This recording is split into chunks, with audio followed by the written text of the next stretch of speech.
Hey, I'm just on the side yard.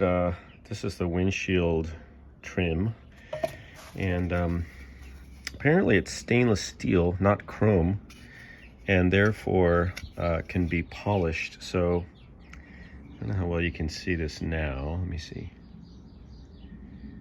Can you guys see that? That's where we're starting.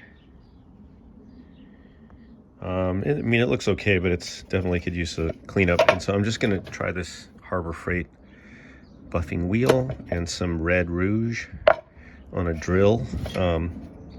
First I'm gonna screw this down to this piece of wood and then hit this, and I'll check back with you in a minute. Okay, let's take a look at what we have so far. So there's two different halves to this. Here's left side and the right side. You can see the right side is maybe a little rougher. So let me show you what I've done so far. The right side is, well, both sides have orange pad on the grinder, and then the red rouge on this buffing wheel on the drill, and then the white rouge on the buffing wheel. And that's what's on the right side, which looks okay. I mean, it looks pretty good. I'm showing you in the sun, so we're getting all the little rough spots. But then over here, it's approaching chrome look. And that, the only difference is I hit that side with this chemical guy's heavy metal polish. And I could do more, I just did it once.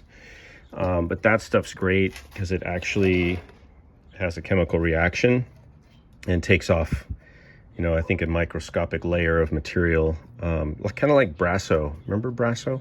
I don't know if Brasso's still around, but it reminds me of Brasso.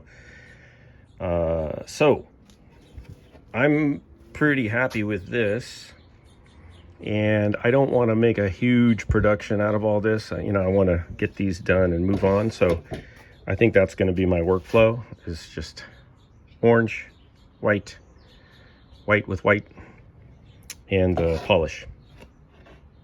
And then anything else I can just do later on the car, but that's going to be all I'm going to do for now. But I'm, yeah, pretty happy with that. Right, got to do more pieces now. Before we go, word to the wise, or the cautious, you guys. So I screwed this down to the wood. I put this under so I could get to the edge here, and I screwed it down and had it like this.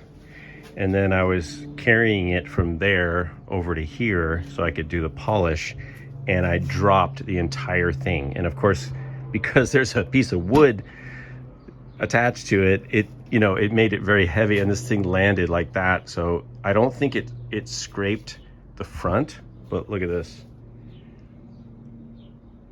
So my bad. I had these kind of slippery, these gloves are a little slippery.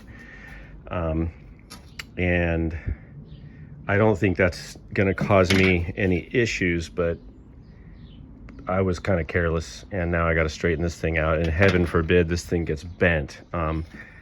It's actually good that it's got a little bit of curve in it, because I think it just helps it with rigidity. But be careful with these things, you guys. These are, I mean, if you go shopping for this stuff, you will be shocked at the prices that people are asking for these trim pieces. So anyway, that's another side done. So I've got both of those looking good, but now I'm just gonna straighten that out before I move on.